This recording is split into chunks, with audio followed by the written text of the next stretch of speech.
الكتاب ده أقسم بالله غيّر حياتي من أول ما قرأت أول كام صفحة بس. أنتم مش متخيلين الكتاب ده عمل فيّا إيه. أنا أصلًا بدأت اليوتيوب بسبب الكتاب ده، أنا بدأت أنزّل محتوى على الإنستجرام بسبب الكتاب ده، أنا فتحت الصفحة أكيد كل ده طبعًا بعد ربنا. يعني أنتم عارفين أصلًا الكتاب ده جالي إشارة من ربنا، أنا متأكدة إن هو إشارة. كنت باتفرّج على فيديو كده عشوائي لبنوتة على اليوتيوب باحب أتفرّج عليها عادي، هي بتعمل صلصال، بتعمل حاجات لذيذة. فهي كانت بتقول إن الكتاب ده هو اللي خلّاها يفُك البلوك اللي عندها، وهو اللي خلّاها تبدأ كل الحاجات اللي نِفْسها فيها ومش عارفة إيه، وإن هي بتrecommend it يعني وكده. فأنا قُلت خلاص تمام هابقى أدوّر عليه. تاني يوم كنت أنا برّه في مكان في downtown أتمية، كنت في بازار عادي، ففي المول كان في مكتبة، أنا عدّيت بالصدفة لقيت الكتاب ده. يعني هو ما كانش نَفْس الversion ده بالضبط، فأنا اتأكدت إن دي إشارة، دخلت سألت بكام، كان برقم، كان ب2000 وشوية، فقُلت خلاص أنا هاطبعه. طبعته وقرأته، أنا بقى لي سَنة باقرأ فيه ولسه مخلّصاه من شهر، وبدأت أعيد قرايته تاني عشان هي طالبة كده في آخر الكتاب، وعشان كذا حد سألني عليه، عشان بجد أقسم بالله أنتم ما تعرفوش فعلًا الكتاب ده life saving يعني life change هيغيّر حياتك، هيغيّر مفهومك عن كل حاجة. هي دي هتبقى سلسلة تمام، دي يعتبر intro أو brief عن الكتاب وعن الأدوات اللي إحنا هنستخدمها طول السلسلة دي كلّها، أهم أدوات ممكن تبدأ تستخدمها دلوقتي من غير ما ندخل على على ال12 أسبوع. هم 12 أسبوع حوالي 13 3 شهور، 12 أسبوع 3 شهور. أنا هاعمل فيديو لكل أسبوع، ويمكن أتابع معاكم فاعمل فيديوهات متابعة أو فيديوهات أقترح عليكم تعملوا حاجات فيها. فالمهم في أول الكتاب هي بتشرح بتثبت إن الكتاب إن الtools اللي إحنا هنستخدمها هتغيّر حياتك، وجايبة إثباتات لناس غيّرت حياتها كتير. وأنا كنت قُلت قبل كده إن في بنوتة أبقى أحُط صورتها هنا، خدت Grammy، هي مغنية، بسبب إن هي التزمت بالكتاب، خدت Grammy عشان التزمت بالكتاب. تعمل السلسلة دي لوحدك أو مع حد أو مع جروب، ممكن تبقوا جروب ومسمينه The Artist Way، إن أنتم جروب كلكم بتشجعوا بعض. لو أنت مش شايف إن أنت ممكن تشجع نفسك أوي، بس أنت هتعرف تشجع نفسك عادي، ممكن تعمل جروب أو تشوف حد يشجعك إن أنتم تمشوا على السلسلة يعني. هنا كاتبة principles ديًا حاجات أنت لازم تبقى فاهمها قبل ما تقرأ الكتاب. كذا حد طلب مني إن أنا أعمل السلسلة دي عشان هو مش بيعرف يقرأ English، أو برضه عشان أسهل عليكم بصراحة. هُم 10 principles، 10 حاجات مفهوميًا أنت المفروض تبقى فاهمها وأنت تبقى مؤمن بيها، يعني تبقى اللي هو دي حاجة طبيعية، عشان إحنا أي حاجة جديدة على عقلنا بنفتكر إن هي مش حقيقية. زي إن أنا مثلًا باقول الطاقة وأنتم كلكم تقولوا لي الطاقة حرام، اللي هو الطاقة إحنا أصلًا مخلوقين من طاقة، ربنا خلقنا من طاقة. هو أنت إيدك دي بتتحرك من فراغ؟ بتتحرك عشان فيها روح، والروح دي طاقة، طالما هي مش حاجة بتعرف تلمسها فهي عبارة عن طاقة. أقسم بالله يعني أنا ما شُفتش، هي وصفتها أوي، بتقول إن إحنا لمّا بنفتح بابنا، يعني بنفتح نفسنا إن إحنا نستكشف الإبداع اللي جوانا، إحنا بنفتح باب لربنا إنه يدخل جوانا. يعني إيه بقى الكلام ده؟ عشان أنتم مش هتفهموني. آآ مش أنت عارف إن ربنا جواك، إن هو أقرب ليك من حبل الوريد، صح؟ فهي هنا قصدها إيه، يعني بجد يا جدعان لو أنتم فهمتوا هي قصدها إن إحنا لمّا بنفتح نفسنا ونسمح لنفسنا إن إحنا نستكشف نفسنا من جوّه الcreativity ديًّا، باب ربنا بيتفتح لينا. وده يعني إيه، يعني الإنسان لو خدت بالك كلمة قلب، قلب معناها إيه؟ قلب معناها حاجة بتتقلب، يعني القلب قلب بيتقلب، صح؟ أنت في دعاء بتفضل تقوله: يا مقلب القلوب ثبت قلبي على دينك. يعني إيه؟ يعني إيه؟ يعني القلب ممكن يتغرب الدنيا فيفضل يتقلب كده لبرّه، ويفضل باصص برّه للدنيا، يفضل كده كل الview اللي يعرفه هو الدنيا، يفضل الدين بتاعه يبقى هو الزينة اللي في الحياة. لكن لمّا أنت تبدأ تقول يا مقلب القلوب ثبت قلبي على دينك، القلب لو بَص جوّه ولو سمع كلام ربنا ودوّر جوّه نفسه، جوّه إبداعه، جوّه الخلق بتاعه، هيلاقي ربنا. فهي دي قصدها، دي قصدها إن إحنا لمّا بندوّر على نفسنا، ندوّر على ربنا فينا. ارجع لربنا، ارجع للcreativity اللي جواك، للموهبة اللي جواك واستخدمها، هتلاقي ربنا فاتح لك الباب وأنت اللي مش باصص له. يا جدعان أقسم بالله أنا موضوع زي ما قُلت لكم قبل كده اليوتيوب يعني بقى له سنين في دماغي. أول ما فتحت باب اليوتيوب، أول ما قررت، بعد يعني هي خلّتني أستكشف دوًّا، أول ما قررت إن أنا هابُص لنفسي واشوف احلامي، كل حاجاتي اللي انا كنت عايزاها كانت ايه، واشوف البيبان اللي انا كنتش باصلها. بصيت فقلت هبدأ اليوتيوب، وكان كله بنية خالصة لربنا، اللي هو انا عايزة افتح اليوتيوب عشان عايزة اساعد الناس. انا نيتي ما كانتش الدنيا، ما كانتش اللي بره، كانت اللي جوه، ان انا اقرب من ربنا واخد حسنات. ف اول ما بدأت حصل ايه، زي ما يكون ربنا كان مستنيني اخبط على الباب ده عشان يفتحه لي. انا بجد اقسم بالله جبت 10,000 فولور في شهر، بمجرد ان انا كنت انا، يعني انا فتحت اليوتيوب وكلمت، طلعت كل اللي جوايا، وما اهتمتش لاراء الناس، ما اهتمتش للصوت اللي في دماغي اللي بيفضل يقول لي لا لازم تكبري، لازم تبقي عاقله، لازم تقراي كتير قبل ما تبداي. ما اهتمتش لده كله، ودورت جوه نفسي وبدات. وهنا كان قصدها ان انت اول ما تدور على الكرياتيفيتي، على الابداع اللي جواك، ربنا في المقابل هيساعدك توصل على طول. عشان وانت بتدور جوه نفسك، انت بتدور على ربنا. عشان في حد كان كتب لي في اليوتيوب: من عرف نفسه عرف ربه. فعشان كده دايما ربنا بيقول لك ان هو اقرب لك من حبل الوريد، ان هو جواك بيحاول يقول لك بص جواك، دور على نفسك هتلاقيني. فانا اتصدمت، اللي هو انت ازاي عرفتي حاجه زي كده؟ احنا عندنا اداتين بس هما اللي لو حرفيا مشينا عليهم حياتنا هتتغير. انا كنت بستخدم واحده بس، فعشان كده عدت الكتاب. التانية كنت بستخدمها كل فين وفين، مش عارفه ليه، بس هحكي لكم. اول اداه ان احنا كل يوم اول ما نصحى، يعني الكلام ده ما فيهوش نقاش، كل يوم اول ما نصحى 3 صفحات بالظبط، مش اقل. مش اقل، حاولوا على قد ما تقدروا ما يبقوش اقل. انا ساعات كتير عدى عليا ايام كانوا بيبقوا اقل من 3 صفحات، بس احنا عايزين على قد ما نقدر يبقوا 3 صفحات، يمكن اكتر بس مش اقل. ماشي، 3 صفحات اول ما تصحى من النوم تكتبهم، ده عادي، نوت بوك عاديه تكتب فيها كل يوم 3 صفحات. ايه اللي انت هتكتبه؟ اقسم بالله مش حاجه معينه، مفيش طريقه معينه فاشله، يعني مفيش طريقه فاشله تكتب بيها، يعني كل الطرق صح. اكتب، يعني حتى لو انت مش عارف هتكتب ايه، انا قلت لك قبل كده اكتب في الثلاث صفحات: انا مش عارف انا هكتب ايه، انا بصراحه حاسه ان الموضوع ده ممل، انا مش عارف انا هكتب ايه، انا مش عارف انا هكتب ايه، انا مش عارف انا هكتب ايه. الثلاث صفحات بس، 3 صفحات عشان ترجع الكرياتيفيتي بتاعتك ليك، لازم تلاقيها. فانت لما بتكتب المورنينج بيجز، او اللي هو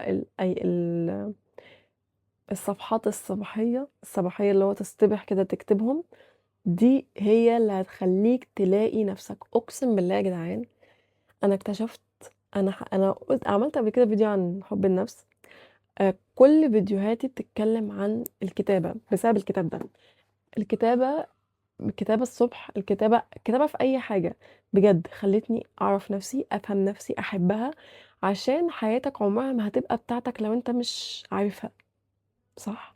حياتك عمرها ما تبقى بتاعتك لو أنت مش عارف هي بتمشي إزاي. أنت عمرك ما هتبقى بتاع نفسك لو أنت ما تعرفش أنت مين. يعني أنت إزاي بتملك نفسك، بتملك حياتك، لو أنت أصلا مش عارف حياتك رايحة فين ولا ماشية إزاي، ولا النهاردة وبكرة كل يوم بيعدي عليك الروتين بتاعك بيبقى عامل إزاي. فهي دي فكرة المورنينج بيجز. المورنينج بيجز بتخليك تعرف نفسك، تدرك اللي انت فيه، بتخليك واعي بالوقت، بتخليك عايش الوقت.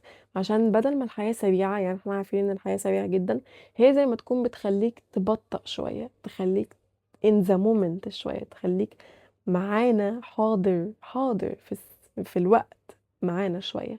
عشان وانت بتكتب انت مش مستعجل، وانت بتكتب انت حرفيا بتطلع اللي في دماغك، وتلاقيك بتكتبه بسرعة. عشان ده يدل ان انت في كركبة في دماغك كتير، ان انت في حاجات قد كده انت مش بتطلعها. وانت لما بتطلعها بتلاقي ان بقية اليوم مترتب متنظم، مش زحمة. جرب كده تكتب يوم اول ما تصحى، ويوم من غير ما تكتب. هتلاقي اليوم اللي انت كتبت فيه بقية اليوم مترتب، تحس ان انت فايق، قادر تعمل اللي وراك بسلاسة وهدوء.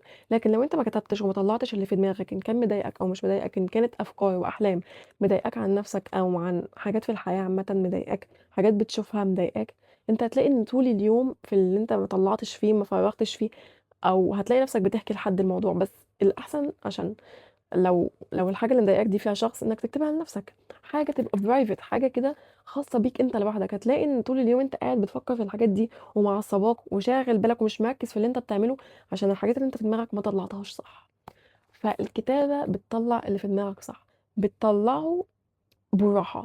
فأنا بجد بحب المقولة اللي هي كاتباها. يعني انتوا هتلاقوا ان هي بتكتب مقولات عن ناس، يعني زي ما تكون مثلا الجملة دي وتكتب تحتيها نجيب محفوظ مثلا، اللي انا اكيد هي مش كاتبة كده، بس هي بتكتب مقولات كتيرة جدا في نص الكتاب بتثبت بيها الكلام اللي هي بتقوله، او بتقولك بتحاول تفهمك قصدها. فانا بحب الكلمة دي جدا. بتقول you need to claim، انا هحطها هنا، you need to claim your events of you need to claim the events of your life to make yourself yours. يعني ايه؟ يعني انت محتاج توثق احداث يومك عشان تخلي نفسك ملكك، مش ملك حد تاني. ارتست، احنا كلنا فنانين. فانا لما تلاقيني بستخدم كلمه فنانين ما تستغربش، احنا كلنا فنانين. احنا كفنانين دايما بنحكم على نفسنا، دايما بنكريتيسايز نفسنا، اللي هو بنفضل ايه القرف اللي انت عملتيه دون، انت محتاجه تبقي احسن عشان توريه للناس، ودون غلط. فاحنا الكتابه، ودي حقيقه اقسم بالله اللي حصل معايا، الكتابه بتخلينا ننسى ان احنا لازم نبقى بيرفكت، ان احنا لازم نبقى ناس سعيه للكمال، نبقى احنا سعيين ان احنا نعمل وخلاص، نبقى احنا سعيين ان احنا نعمل فعل، مش ان احنا نعمل الفعل بعد ما نحس ان احنا هنعمله بالظبط. لا، اللي بتقول ان احنا ليه بنكتب عشان pages او الصفحات اللي احنا بنكتبها في اول اليوم دي بتخلي عقلنا اللوجيكال، العقل اللي بيفكر باللوجيك ويقول لك 1+1=2، وكل يخليه يركن كده على جنب ويقول له بس يا حبيبي اقعد هنا على جنب شويه، ويخلي الارتستيك الفنان اللي جواك يلعب، اللي هو الطفل اللي جواك، ودون هيخلينا ننقل لتاني جزئيه. بس خليني اقول لك حاجه قبل ما ننقل تاني جزئيه، اقسم بالله الموضوع ده مش هزار. هي هنا المورنينج بيجز دي ما فيهاش نقاش، لازم تعملها. ماليش دعوه بالمود بتاعك، ماليش دعوه بان انت بره البيت، ماليش دعوه ان انت نايم لحد الفجر، ماليش دعوه بنظام نومك، ماليش دعوه باي حاجه. الكريت المورنينج بيجز ملهاش علاقه بالمود ده، بالعكس على فكره، انت لما مودك بيبقى وحش وبتكتب بتحس ان انت الحاجه اللي انت هتعملها بتعملها احسن بكتير. مش عارفه ليه، بس ده دايما بيحصل معايا، اقسم بالله دايما بيحصل معايا، انا مش بهزر. ببقى اللي هو انا مش طايقه نفسي، بس اللي هو بفتكر ان انا لازم اكتب فاكتب، مش احس ان انا رقت، بس لا، احس ان في فكره جامده جدا جت في دماغي وبعملها وبتطلع حلوه قوي، احسن ما اكون رايقه وبعملها. والله العظيم مش عارفه ليه، بس تحسوا عشان احنا لما احنا بنبقى في مود مش رايق، لما بيجي يعمل حاجه حلوه، لما بيجي يعمل حاجه بيقولوا اللي هو لا بقول لك ايه، مش انت بقى اللي مش كمان مش هتبقي حلوه، لا انت لازم تطلعي حلوه عشان انا مودي مش رايق. انسى مودك، انسى الشغل اللي وراك، انسى الزحمه اللي في البيت، اكتب. انت لازم تصحى، لو فعلا انت عايز تتغير، لو فعلا عايز توصل لاحلامك، لو فعلا عايز حياتك تتغير، انت لازم تتغير ولازم تطلع بره الكومفورت زون، وتبدا باقل حاجه انك تحرك ايدك في الورقه. هي حرفيا واصفه الكتابه كده، ان هي مش ولا مش حاجه معينه، مش كتابه مش كتابه بالخط الرقعه ولازم خطك يبقى عامل كده. اكتب باللغه اللي انت عايز تكتب بيها. الكتابه هو المفهوم البسيط اللي انت عارفه عن الكتابه، اللي هو ان انت تمسك القلم وتحركه على الورقه بس. يعني هي كاتبه مثال ان هو مثلا انا صحيت النهارده رحت درس البايو ما كانش حلو قد كده، لقيت فراشه جريت وراها خلصت كلت مش عارفه ايه رحت نمت كده بس. حرفيا حاجات بسيطه، حرفيا حاجات مش هتطلب منك تفكير زائد، عشان انت المفروض ما تفكرش وانت بتكتب، عشان انت المفروض تكتب حياتك تدونها. تخيلوا ان الكتابة خلت توازن، واحدة بتلعب باليه احسن. الكتابة هي عبارة عن الاكل اللي انت بتديه للطفل اللي جواك، your inner child your artistic child، سميه اي حاجة، بس انت في طفل جواك انت لازم تغذيه. الكتابة هي اللي بتغذيه. الحاجة التانية بقى اللي هي الارتست ديت، هي المكافأة او الشغل بتاع الارتستيك شايلد اللي جواك. ولازم تعرف ان الارتست ديت او اللي هو اليوم اللي انت هتخرج فيه مع نفسك ده مش يوم ترفيه خالص، ده شغل، ده شغل، لازم تعتبره شغل. تخيل ان انت معاك طفل 5 سنين وانت شغال شغلتك ان انت مثلا بيبي سيتر، ولازم كل يوم خميس او كل يوم جمعة تخرج البيبي ده تفسحه، تجيب له حاجة حلوة تخليه يرسم، تجيب له الوان مش عارفة ايه. هو دي شغلتك في الحياة. فهي دي نفس المنطق بالظبط، انت لازم تخرج نفسك، تروح تشتري مثلا حاجات جديدة، تروح السينما لوحدك، تروح تجرب كافي شوب جديد. لازم تخرج يوم لوحدك. ما تقوليش اجيب صحابي، ما تقوليش اجيب اهلي معايا، معلش، ما تقوليش اصل انا متجوز اجيب مراتي، لا، يوم كامل لوحدك. عشان انت مثلا لو بتشات مع حد، تمام، حد انت عرفته من النت ما تعرفوش، بس انت من كلامه حبيته ومش عارفه ايه وعرفت عنه معلومات، لما تيجي تنزل معاه اول مره تحس ان الموضوع غريب كده، اللي هو انتوا لسه مش متعودين ان انتوا تشوفوا بعض. فهي نفس الحاجه، انت مش متعود ان انت تشوف نفسك، انت مش متعود ان انت تخرج مع نفسك، ان انت تهاف فن مع نفسك. انت متعود ان انت لما بتنزل يا اما عشان شغل، يا اما عشان تجيب حاجه، يا اما مش عارفه ايه، لكن مش بتنزل مخصوص عشان تقعد مع نفسك تستكشف نفسك. حتى لما بتسرح في حاجه تقعد مكان في جنينه عشان تسرح في العصافير، تروح تشتري مثلا الوان عشان تبقى تستخدمها بعد كده، تدخل تتفرج على فيلم قديم في السينما. هتحس ان دي حاجات تقول يا مالك انا مش دي الحاجات اللي انا هعملها مع نفسي. ليه؟ ليه مش دي الحاجات اللي انت تعملها مع نفسك؟ عشان انت مش شايف نفسك كشخص شريك في حياتك، انت مش شايف ان انت شخص ليك حق على حياتك. فاهمين حاجة؟ فمن الاخر الارتست ديت او اللي هو انك تخرج مع نفسك دي حاجة مهمة جدا جدا جدا، عشان انت بتخرج مع طفلك الصغير. انت بتعملها عشان تهاف فن، انك تلعب، تستكشف، تلمس حاجات جديده، تسمع حاجات جديده، تشم روايح جديده، تشوف كده طريق ما دخلتش منه قبل كده وتقول ما تيجي ندخل من الطريق ده وانا عمري ما جربته، عشان تشوف حاجات جديده. عشان العقل دي من الحاجات اللي انت بتعرف توصل بيها لعقلك. عشان الحاجه الغامضه اللي في العالم هي الحاجه اللي متشافه، مش اللي مش متشافه، مش اللي مش متشافه. عشان انت ما بتركزش مع اللي متشاف اصلا. يعني انت قول لي هو اللب بيجي منين؟ عارفين السان فلاور اللي هي الصفرة دي؟ هي دي اللب بيجي منها. انا ما كنتش اعرف حاجه زي كده، بس لما ركزت قلت ايه ده، هو ده لب. فاللي هو احنا فعلا عمرنا ما جربنا ان احنا نركز في الحاجه اللي قدامنا، في الحاجه اللي متشافه. هي الحاجه اللي متشافه هي اللي بيجي منها الحاجه الغامضه. عشان احنا دايما دايما بيجي في دماغنا افكار، بيجي في دماغنا زي صور لحاجات، زي صور لافكار جديده، بس انا مش عارفه هو مين، بس هو باين عليه شخصيه. وثق ان اعظم الافكار جات له وهو على الطريق، وهو بيسوق العربيه. كان بيجي له ايمجز اللي هو صور كده قاعده رايحه جايه تيجي هنا وهنا، بتجي له افكار وهو سرحان. فانت لازم تقضي وقت مع نفسك سرحان، وقت ما بتعملش فيه اي حاجه غير ان انت قاعد مع نفسك. عشان الملل هو يعني هي الحاجه اللي العظماء استفادوا منها، هو الملل. انت لازم تعرف ان انت لازم كل اسبوع ساعتين على الاقل، كل اسبوع تختار كده يوم في الاسبوع تنزل فيه، تبقى اللي هو تدون الارتست ديت بتاعي. مش لازم يكون يوم ثابت لو انت مش هينفع معاك ده، بس لازم على الاقل يبقى في ساعتين ليك كل اسبوع، انت وانت بس، انت والانر تشايلد بتاعك، انت والطفل الصغير اللي جواك. الناس اللي تبقى متطلقه وبيبقى في عيل في النص، هو العيل ده لما يجي يقابل حد في يوم اخر الاسبوع مره كل اسبوع، المره دي بالنسبه له يعني الدنيا كلها. يعني اليوم ده بيبقى هيموت ويستغله، مش في الالعاب، مش في الحاجات الغاليه اللي انت هتجيبها له، بس في الاتنشن، في الاهتمام اللي انت هتديهوله. هو مش عايز منك حاجات غاليه، هو مش عايز منك حلويات، هو عايز منك وقت، هو عايز ان انت تلاحظه، عايز ان انت تشوفه، عايز اهتمام، عشان هو طفل في الاخر. فانت لازم تفتكر ان الطفل اللي جواك هو في الاول وفي الاخر هو طفل كرييتيف، ومش هيطلع الكرياتيفيتي بتاعته غير لما يشوف في المقابل ان انت بتديها اهتمام. مش بقولك اصرف عليه فلوس، بقولك اصرف عليه وقت، انك تخرج تتمشى تستكشف حاجات جديدة. اصرف على نفسك وقت مع نفسك. مش لازم يبقى في حد معاك عشان تروح البحر، مش لازم يبقى في حد معاك عشان تتفرج على السماء الساعة 6 الصبح، مش لازم يبقى في حد معاك وانت في محل جديد او في مطعم بيتزا جديد، مش لازم يبقى في حد معاك وانت بتجرب حاجة جديدة. لو هتجرب حاجة جديدة جربها الأول مع نفسك. عشان كده الإنسان اتخلق عشان يتحرك، عشان يسافر، عشان يعرف نفسه، عشان يقعد مع نفسه زي المية اللي بتجري في النهر. مش المية الراكدة، محدش بيحب المية الراكدة، المية الراكدة بتبقى ريحتها وحشة، بتبقى طعمها وحش. فده كله عشان تطلع الشخص الكريتيف اللي جواك، الشخص المبدع اللي جواك، عشان الشخص المبدع هو اللي هيخليك تعمل حياة مبدعة. ودي أكتر يعني أكتر الكوتس اللي عجبتني هنا، أنا معلمة عليها كلها فأنا هقرأها. دي بيكاسو اللي قالها، انا بحب الجمله دي قوي، بحب الجمله دي قوي. بيقول every child is an artist, the problem is how to remain an artist once he grows up. يعني كل واحد فنان، بس المشكله ازاي نحافظ على الفنان ده لحد ما يكبر. فاهمين؟